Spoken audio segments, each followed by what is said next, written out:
All right. So what we're going to be covering today is natural pest control options. I know a lot of times when we have issues with pests, the go-to supply is usually something that's kind of chemically, something that could be a little dangerous to our health or our pets' health if we have pets. And so in today's session, we're going to be focusing on some natural supplies that we could use to help control the pests, get rid of the pests, and help our plants grow healthy and strong. So the first thing we're going to hop in and talk about is dish soap. And I know this seems kind of random. Actually, a lot of these supplies may seem kind of random, but dish soap is something that we all have, right? Liquid dish soap. And I use, very specifically, I use Dawn dish soap because I use it in my studio often. It's really great for cleaning supplies. But it's also a really great uh, uh, option for getting rid of pests and bugs. And you'll see as we go through some of these different pest control options that dish soap is one of the ingredients added in.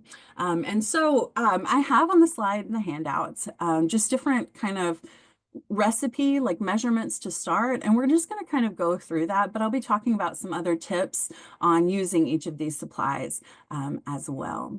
So dish soap, like I said, it's one of the most common household supplies, right, that we have. So it won't cost like an arm and a leg to use to make. And I think best of all, it's really easy to make and perfect for getting rid of bugs.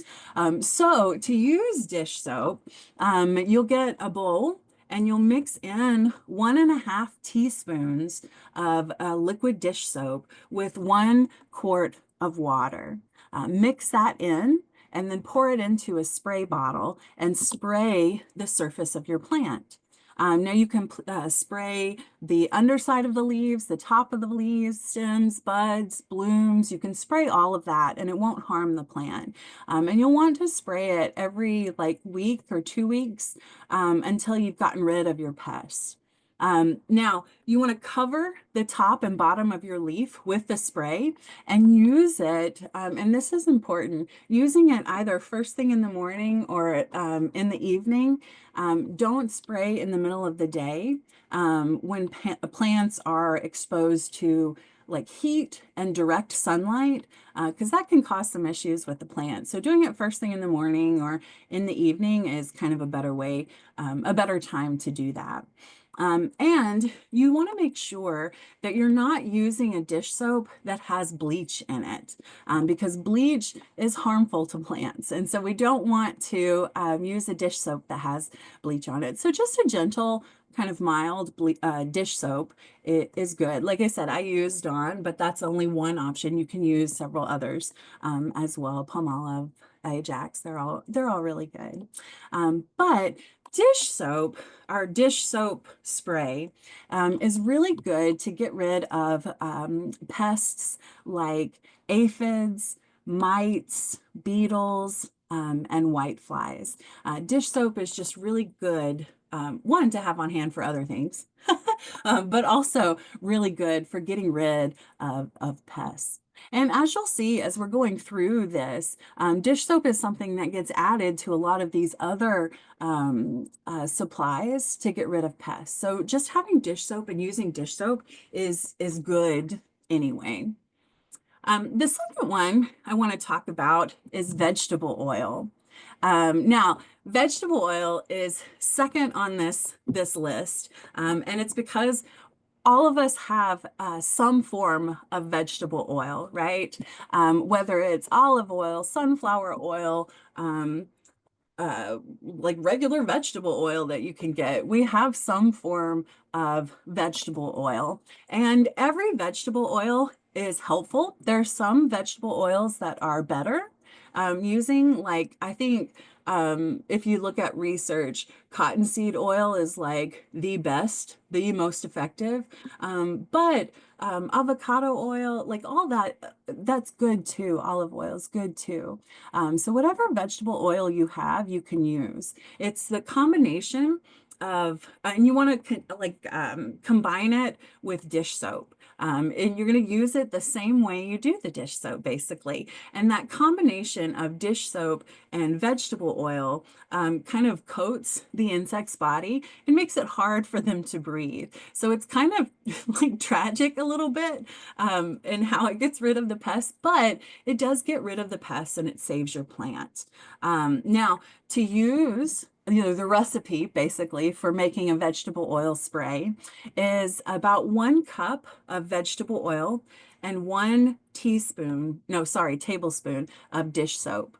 And when you mix it well, you'll add 2 teaspoons of that mix, that oil and dish soap mix, to 1 quart of water. So it's a little more complicated than making that dish soap because you're combining that oil and dish soap, and then you're taking a little bit of that combination and adding it to water, and then you'll use that to spray. Now, the spray bottle that I use is basically like, it's not big, it's just a 2 cup spray bottle, and it's one that I got at the dollar store. So you don't have to have anything fancy for it. And just a regular spray bottle. And then the stuff that doesn't fit in the spray bottle, I usually keep it in like a mason jar until I'm ready to use it. So you can store it that way. You don't have to use it up right away. You can kind of use it over a few weeks that way. So again, you don't have to have a giant spray bottle or a garden sprayer. You can use an inexpensive one that you can get from the dollar store and just store the rest of it in a jar container until you're ready to use it. Now, when you spray it on your plants, you want to spray the top and bottom of your leaf, and if necessary, the stems, but mostly on the leaves. And just like the dish soap, you don't want to apply it or spray it, I guess, in the heat of the day, the middle of the day, but in first thing in the morning or in the evening. And then vegetable oil is good against fighting against aphids, beetles, whiteflies, mites. So again, it's helpful. Everything that the dish soap also like fights against, I guess, protects against, and more for sure. One thing I will say, one thing that I learned, if you are using the vegetable oil, dish soap, water recipe, that you might want to shake it up during your use. So spraying and then shaking and spraying and shaking, because it is oil and water, it doesn't stay blended. So shaking it up while you're using it is helpful. All right, and speaking of oil, if you've spent any time in some other groups, you know that I am a big fan of essential oils and aromatherapy. And so I feel like we can't talk about natural pest control without talking about essential oils. And you'll notice in your handout that there's one page focused on different essential oils. For this moment, I'm going to talk about eucalyptus, but we're going to go back and talk about more of those essential oils in a moment. But eucalyptus essential oil is a really great essential oil to have on hand. Of course, it has a lot of health benefits. We won't get into that right now, but it has eucalyptus oil has traditionally been used in a lot of medicines, right? It has a long history, like years and years and years and years, thousands of years of use all over the world in different cultures for its medicinal and therapeutic benefits, right? It has a very kind of earthy smell. It's a very concentrated, a very strong smell. And it also, like on top of all the other health benefits, it can relieve stress. Now, it can also relieve us of pests as well. And there are lots of studies out there that actually talk about how it can be used safely as a pesticide.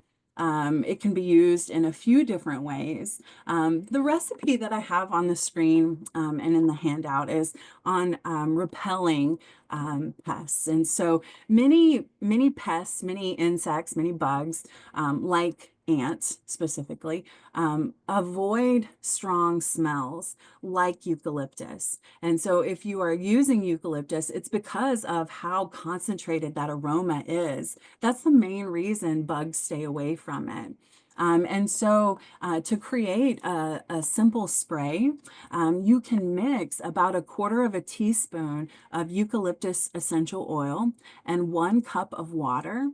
Mix that together and spray that, and that helps repel bugs, right? You can apply it to your plant every 3 days or so. You can also kill pests with this too. And the way you do that is by adding the dish soap. That will kill your pests. And so that combination is basically 1 teaspoon of eucalyptus oil, 1/2 teaspoon of dish soap, and 2 cups of water. So it's a little more, but it's adding that dish soap in. And you can shake that up and spray that on your plants like I said, every 3 days or so until those pests are gone. One thing I learned just recently that I don't know if it's like it's not something we typically have around the house, but I learned recently that if you have eucalyptus wood, like from the tree, the eucalyptus tree, you can use that as mulch. And that helps get rid of pests too, just having it in the mulch. I haven't tried it yet, so if anyone has tried eucalyptus mulch, let me know if that works. But I was reading you could also use like pine mulch and the eucalyptus oil in the same way. So I'm interested to try that and see if that works. But I know like we just don't have eucalyptus wood lying around around the house. But we might have the eucalyptus essential oil. And that works really well. Again, because of that concentrated, that really strong aroma. Now, eucalyptus oil works well against, it repels mosquitoes, it repels ants and gnats, and it can kill pests like aphids, white flies, mites, and I was reading recently earwigs too, which I've never had an issue with earwigs, so I've never tried that, but apparently it does. It does well against earwigs as well. But again, one of the things that I would say is because you're again working with an oil, you want to shake that bottle during the spraying, like shaking it up and spraying it just so it stays mixed. And especially if you're doing that dish soap in it as well. Okay, now we're going to come back to essential oils because there are a lot of essential oils that you can use to get rid of pests. And you can basically use this same recipe, that 1/4 teaspoon of essential oil and 1 cup of water. That's that basic recipe for essential oils. So we're going to come back to that in just a moment. But I'm going to move on to pepper spray. Homemade pepper spray using cayenne peppers. Now, this pepper spray, cayenne pepper spray, has capsaicin in it, which is the compound that gives the pepper that hot taste, that spicy taste. And that can be used to repel not only bug pests, but animal pests as well. So if you live in an area where you have like maybe deer that come up and kind of, or raccoons that come up and try to snack in your garden, using this cayenne pepper spray is kind of a safe way to get rid of them. But it also capsaicin also kills insects by causing a lot of damage to their bodies. And if you've ever worked with cayenne pepper and touched your face, you know it can be quite painful. And so it does basically the same thing to animals and insects. So I will say before we go into more about the cayenne pepper spray, that it is a good idea if you're working with peppers to put gloves on or a mask if you're spraying it, or just make sure you're not doing it when there's a lot of wind. outside, so you don't get that spray in your face, because it is quite painful if you do get it around your eyes. So on the safe side. But the recipe for the cayenne pepper spray is basically mixing 2 tablespoons of red cayenne pepper, or paprika. Paprika works as well, with about a gallon of water. Now you can use regular, like the peppers themselves, and kind of chop them up, or you can use like it ground up. Either way works. Okay. But you'll mix the 2 tablespoons of the pepper or paprika with a gallon of water, and then add about 6 drops of the dish soap. And that dish soap is not actually being used as the pesticide, so to speak, but it's kind of acting as a binder. So those peppers stay mixed in with that water. And so you can pour that solution into your spray bottle and spray around dusk, like in the evening. And you want to spray until there's like a nice coat over the leaves, specifically the underside of the leaves, but just the leaves and in general. And you'll want to spray it every 3 to 5 days, or after it rains. Now, just a little like tip, I guess, with that is that the cayenne pepper spray can hurt bees. And so if you do have like pollinators in your yard or on your porch where you're using this, you want to make sure that you're using that spray at the end of the day when the bees are off work back in their hive in the evening. So that's just like one little tip too. We don't want to harm the bees. We need the bees. And so if you are using the pepper spray, the cayenne pepper spray, make sure you use that kind of in the evening. And this pepper spray is really good to protect against spider mites, aphids, and like animals like deer too, and raccoons. Um, Yes, so that's our pepper spray here. So let's move on. I'm going to go to my next slide here and talk a little bit about garlic. Now, garlic is really great to use. We generally have garlic in our house, but I will say before we even start talking about it, that garlic spray is very garlicky. It has a very strong aroma. If you've ever worked with garlic or grown it, you know that that's very true. And so if you use this garlic in pest control, know that it will give off this very garlicky smell too. It's known for its strong aroma and its strong taste. And people, I think, generally really like it or really don't like it. And I will say garlic isn't as much of a pesticide as it is a repellent, right? So it doesn't kill pests, but it does keep them away.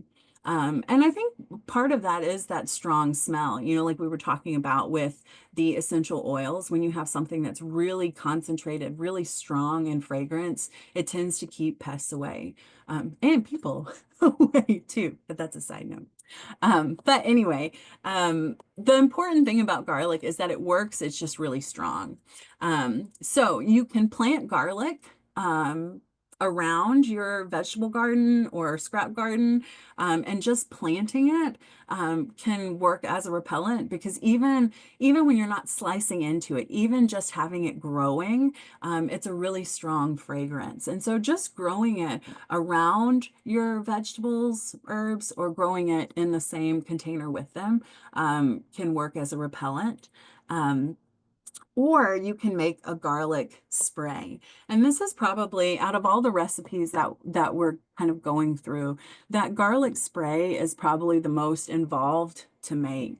So you'll take around 2 cloves of garlic and kind of put it into a blender or a food processor with a little water and blend that up, and then let it sit overnight and then strain it. So you're getting the garlic out. You're wanting that infused liquid, right? And then you'll add about a teaspoon of that dish soap and about half a cup of vegetable oil, and then enough water to fill a cup measure, right? And so that combination is your concentrate. And so you'll add that mixture to about a quart of water, and then that's your like solution that you can spray onto your plants. So again, it's a little more involved in how you have to prep the garlic when you use it as a spray. But like I said, it really works well. It just, keep in mind that it is a strong smell. And you want to spray, like if you're using the garlic spray, you want to spray the leaves, like the top and bottom, maybe once a week, about once a week. Right. And it's really good for getting rid of ants and slugs, beetles, whiteflies, um, what else? Aphids. So it does kind of protect against a lot of pests. Um, One more thing I'll say about garlic. Not only is the smell strong, so your vegetables or whatever you're growing will smell garlicky, you want to be careful not to actually spray the fruit of what you're going to be harvesting. So if you are having issues with mint, be careful where you spray the mint leaves. If you are having issues, let's say you're growing squash, you don't want to spray the garlic oil directly on the squash. And it's not that it would harm the vegetables or herbs, it's just that it'll start to taste a little garlicky. So you're like seasoning it pre-cooking, basically, which is not really a bad thing because I know a lot of people add garlic to their dishes anyway. So that's just one thing to kind of keep in mind with the garlic spray. So it works well. It's just really strong in flavor and fragrance. Um, and let's move on to vinegar. So vinegar is something that we generally all have in our house, right? Apple cider vinegar is essentially like fermented apple juice, right? And so it's been used, apple cider vinegar specifically has been used as a home remedy for a really long time through history, right? But it's also an effective organic pest repeller. It won't only like repel the bugs, but it also helps kind of bring new life to your flowers or your veggies or your fruits just by getting rid of like harmful insects altogether. And a lot of that is because of the acidity that's in vinegar. Now, you can use apple cider vinegar, but you can also use white vinegar. Both of them work really well. And typically we have one or the other of those vinegars in our kitchen or cleaning solutions. But they're pretty affordable. Like I said, we all generally have them. And the recipe for making a vinegar spray, excuse me, is to combine basically a 1-to-3 ratio. So 3 parts water to 1 part vinegar. And so, for example, if you're doing 3 cups of water, you'll do 1 cup of vinegar, and you'll add 1 teaspoon of dish soap to that. So 3 cups water, 1 cup vinegar, 1 teaspoon of dish soap. And that dish soap does help kind of bind that solution together. And so you want to shake it really well until everything's mixed. And then you can spray it directly on the bug or the pest. You can apply it to the base of your plant. You can also apply it to the leaves that are infected. And vinegar spray, like the cayenne pepper spray, can also repel animals. So if you have a dog or a cat that likes to kind of munch on things too, that vinegar will keep them away and it won't harm them. It'll just keep them away. Also, if you're kind of out on the edge of cities, more rural areas, if you have issues with like coyote or deer or something like that, that vinegar helps as well. But vinegar helps protect against pests like slugs, snails, moths, ants, and fruit flies. And the fruit flies, this one's important because I think if, not I think, I know, if you are using specifically scraps from your kitchen and regrowing, sometimes fruit flies are the biggest pests that we have to deal with. And so vinegar is like the perfect solution for that. And so vinegar is a really good one to, this one specifically, this recipe specifically is a really good one to use. And a lot of that is because of the fruit flies, right? And as a side note, vinegar is also really great for killing weeds. It's just like if you're wanting to use it to like kill the weeds that come through like your sidewalks or stepping stones, walkways, you just use a 1-to-1 ratio of vinegar and water and spray that. And it's not harmful to the animals around, but it does get rid of those weeds too. So that's like a little side note about vinegar on top of that. And then the last supply that I want to talk about here is rubbing alcohol. So 70% isopropyl alcohol is something that we all probably have in our medicine cabinet or in our bathroom. It is an excellent natural pesticide. Now, there are some differing ideas over the rubbing alcohol about how to apply it. So I'll share both ways.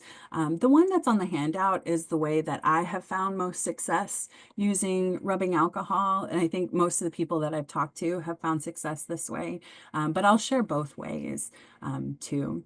I know some people have said that the rubbing alcohol you can put on like a cotton swab or a cotton ball, and then dab like the mealy bugs. That's a big thing to use the rubbing alcohol for, mealy bugs, and dab the mealy bugs with them that are on the leaves.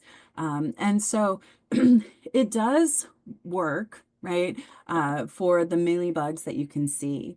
And it does work for some of the eggs, but it doesn't always work for like the juvenile stage of the mealybugs, so it doesn't get all of them. And that's basically what I found the difference being. The way that I have found success using rubbing alcohol, the isopropyl alcohol, is in a spray. And that's kind of like the theme for today is creating these sprays, water-based sprays for pest control. Using about 1 cup of the rubbing alcohol, 1 teaspoon of dish soap, and a quart of water is a really good solution. And then just spraying it. You want to spray it, it kills the pests, right? You want to spray it on the leaves, but you also want to spray it on the area where the leaf goes into the stem. That's where a lot of those mealy bugs are, and on the underside of the leaves. And so those you want to kind of focus on with this spray. And when you make it, you want to make sure you're shaking it well as you're using it too. It's really strong. And so it kind of affects the outer shell of pests and kind of kills them that way. But like I said, you can spray it on your plant and it won't harm your plant. Pay special attention to where the leaf meets the stem and the underside of the leaf.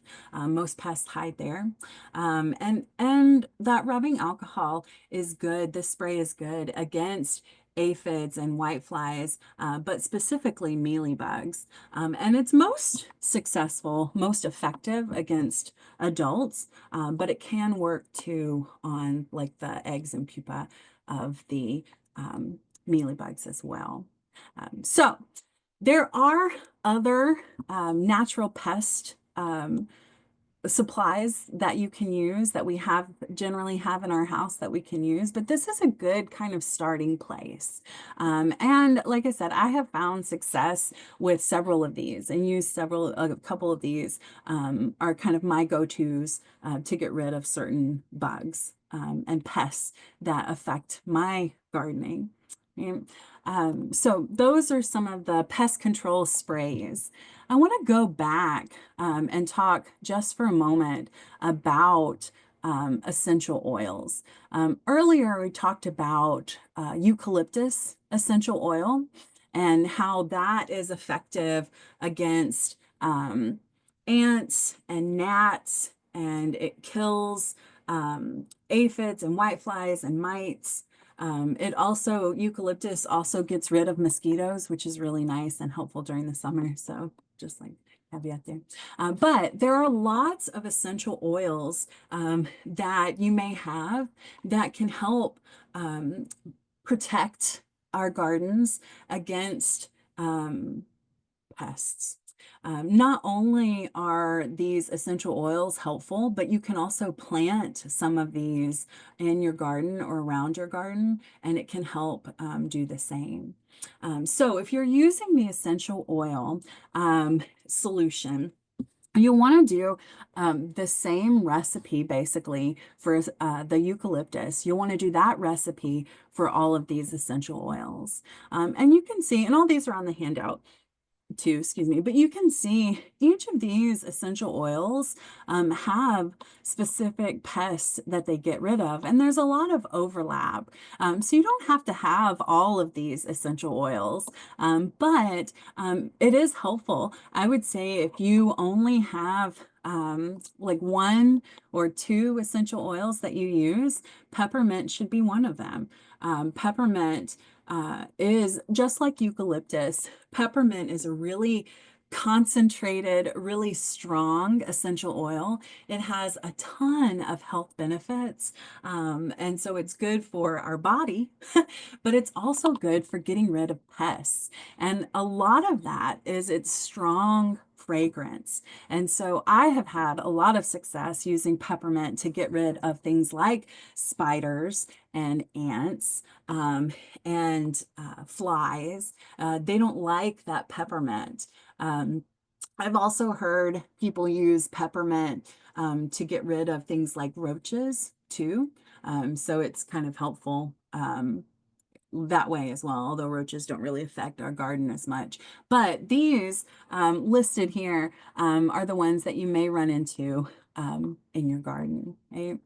And so peppermint is a really good one. You can make that spray just like with the eucalyptus, that quarter teaspoon of essential oil and 1 cup of water works for all of these. You can also, like as a side note for like pest control things, if you are having a problem with like ants in your kitchen or something like that, you don't have to make the spray. You do want to just kind of spray on the affected area, but you can also put some of the essential oil, peppermint specifically, on a cotton ball and set the cotton ball somewhere, and that does the same thing too. And so I'm not going to kind of talk about all of these because they're just listed out here. But each of these essential oils are really helpful. And when it comes to, I do want to point out the citrus though, because a lot of there are different citrus oils out there. We have orange, grapefruit, lemon, lime, bergamot. These are all citrus essential oils, and they all have a lot of the same like content, and so you can use them somewhat interchangeably. So any citrus essential oil you have will basically get rid of ants, aphids, and spiders. I just want to specifically mention that. But these are all some really great essential oils to use if you do have them on hand. And even if you don't have the essential oils on hand, going back to these different solutions, these are all things that, or some of things that we generally have in our house that we can use to help protect our garden and our harvest. Right? So I'm going to pause right here, stop sharing so I can see everyone again, and just want to pause for questions. I know that I just covered a whole lot of information, And so if there are questions that are coming up about anything I've said, or if you have some like experience using any of these solutions or supplies, you've had success or you have some tips, I'd love to hear those as well. Awesome. I've been compiling our list from the chat, and at any point, if you have more questions, you can raise your hand or put more in the chat. I'll start with some of the broader ones, Ruth, and then we'll go into some of the more specific. So one of the questions was that we got a couple times was about which substances are best for preventative care versus treatment after. And I think we talked about eucalyptus being preventative, but are others ones that you can use before bugs show up? Yeah, so definitely. A lot of these solutions that we talked about in PEST, those first two slides, that first handout, you can use those for preventative care. So if you know that you have in the past had some issues with certain pests, with the solutions that we talked about today, you can use that in preventative care. The essential oils work that way, but also like the dish soap. There are other solutions too that you may have tried, like using Epsom salt is a great preventative too, keeping pests away, and cinnamon. Using that cinnamon spice around your plant can help prevent things from getting to the plant. It's a good question. Are all of these substances safe for people to use on like edible plants that they'll be eating? Ooh, very good question. So none of them are harmful, right? When you wash your vegetables before you eat them, when you wash your herbs before you eat them, it's not that like so when it comes to essential oils specifically, some essential oils you can ingest and they're okay and helpful. But a lot of essential oils are toxic and incredibly detrimental. And so if you are using those essential oils, you want to make sure that you're washing, for sure washing whatever vegetable herb you are spraying that on before you cook with it or ingest it. But just in general, it's good to wash obviously all our vegetables and herbs before we do it, but none of them are going to be harmful. The only one that you will taste is that garlic. That's the one you're going to taste. And that one's not harmful, but it is strong. So just one thing to keep in mind. A lot of the solutions that we're talking about don't go into the plant, but rest on top of it. And so it kind of kills off the bugs or repels the bugs that way. So washing it off or wiping it off will get rid of it too. Do these solutions need to be refrigerated at all to prevent molding?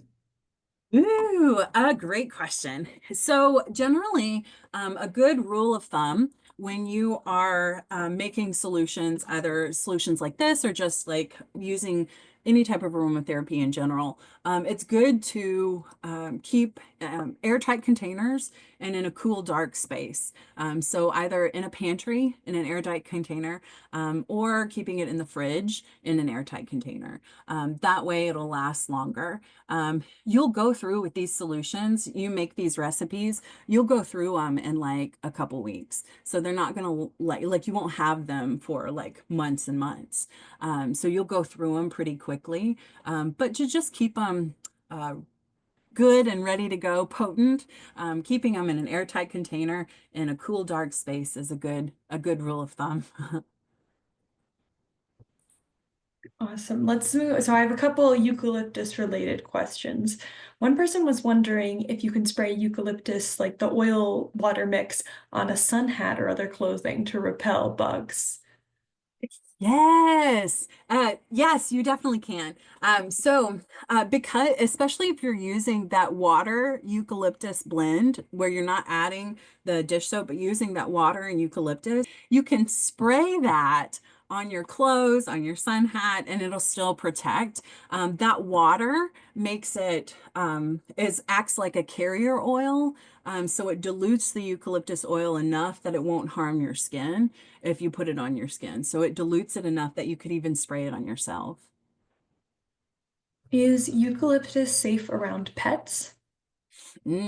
So eucalyptus is a really strong essential oil. And usually when something is really strong, really concentrated, it's not good to ingest. Eucalyptus and peppermint are two that come to mind right away. And so they're not going to be good around pets. So if you have pets that like to munch on your plants, or who have been known to get into your plants, I would definitely not recommend using those essential oils. You might want to use like lavender instead, one that's not harmful to pets. We have 4 dogs in our house. We have 4 dogs, and I still use eucalyptus. I still use peppermint. I'm just really aware if I'm spraying it inside. I'm aware of like the space, making sure it's ventilated and not like locked up in one room, because your pet's body is smaller than our body, and so it affects them more than it affects us. And so if you are spraying it, just be aware of the space. If you're spraying it outside, that's not a big deal. But also, if you have a pet that gets into plants, it's not a good one to use. We had someone, so you were talking earlier about eucalyptus mulch and pine mulch, and we had someone wondering if those repel termites as much as mulch itself seems to attract them. That is a good question. I have actually not looked into natural remedies for termites, or essential oils to prevent termites. I would I would I would want to assume that it would kind of work in the same way that strong fragrance works against other pests, but I don't know. That would be interesting. I'll see if I can find that out. But that's a good question. What about citronella plants? Do you recommend planting those around the garden? Yes, so those are great. If you have an outdoor garden, doing a citronella plant is also really great. Just planting it around or having it in a pot that's on your patio. It repels mosquitoes, so it's really good to grow. Lavender is also another plant if you want to plant, like have an actual plant to repel mosquitoes. Lavender is also another one that does as well. I know citronella, that smell is very strong. And so if it's a little too much for you, I definitely recommend doing something like growing the lavender instead. But yeah, citronella works for mosquitoes as well. We had a couple questions about concentrations of vinegar. A couple of participants have used vinegar in strong concentrations as a weed killer, so they were curious how this vinegar doesn't harm the veggies you're putting it on and what concentration to use. Yeah, so really great question. Vinegar is very strong, right? And so as I mentioned, if you do kind of a 50-50 blend, like a 1 part water to 1 part vinegar, that will kill the weeds. If you do a more diluted version of that, like was the recipe was like 3 parts water to 1 part vinegar, where it's like 3 times the amount. It's diluted enough that it'll get rid of the bugs and the pests, and it won't harm your plant. You don't want to spray it on there often, right? Maybe like once a week, like not too often, because too much of it is bad. Just like I shared, like it'll kill the weeds. So you want to make sure that you're diluting that enough. So doing that 3-to-1 ratio is better. And even doing a little less than that, like a 4-to-1 ratio will work as well.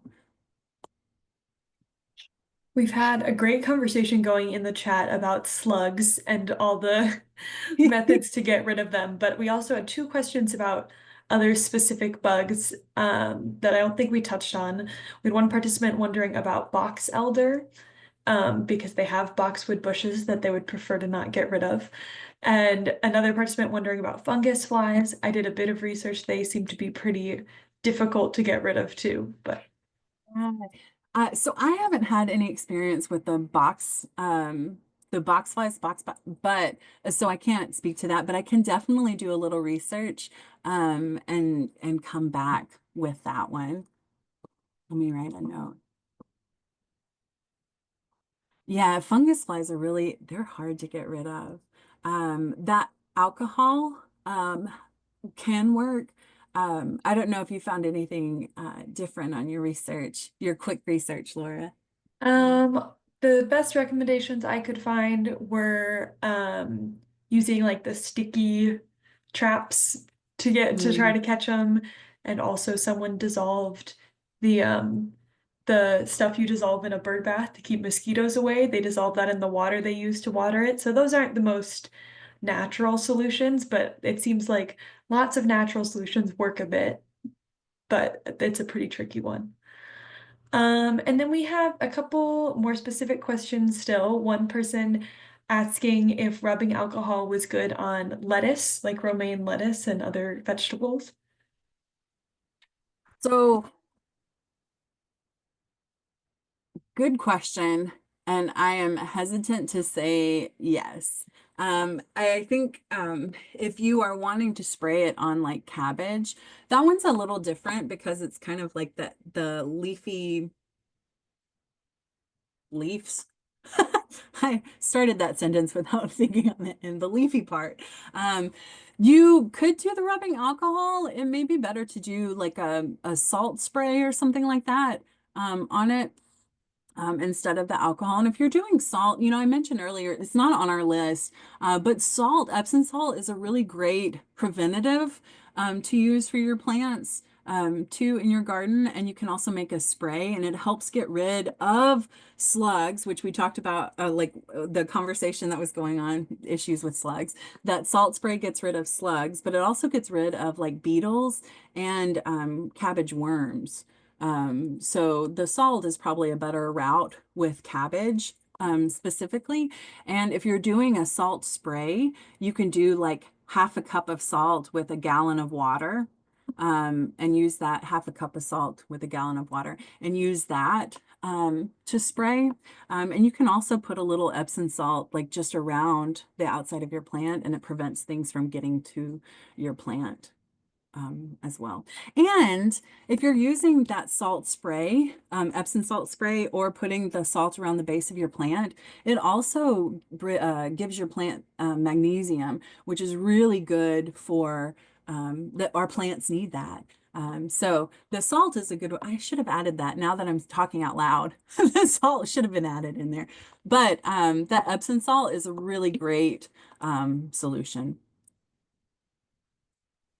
Great. And then our Yeah. last question from before is from the very beginning, someone was asking about getting their scrap, wow, now I can't say it, kitchen scrap garden started. And they were asking, they started a new celery plant from the end of an old bunch, and it's now about 3 inches tall.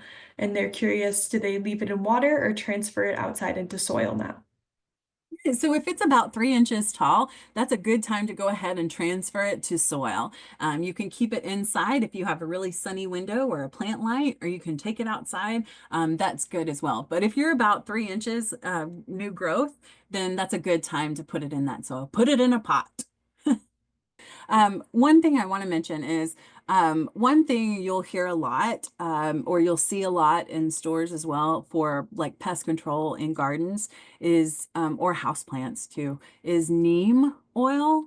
So if you use that already for house plants, you can use that with your veggies and herbs too. And I know that our time is up, and I definitely want to be respectful of everyone's time, but I do want to say thank you for joining me today in our pest talk, natural pest control. If any questions come up outside of this time, feel free to reach out. That kits at Mather email will be the best one for this one, or on our Facebook page. We're always happy to answer questions. So have a wonderful week, everyone. And I am looking forward to being back next month with you all. So have a great day. We'll see you soon. Bye, everyone. Happy gardening.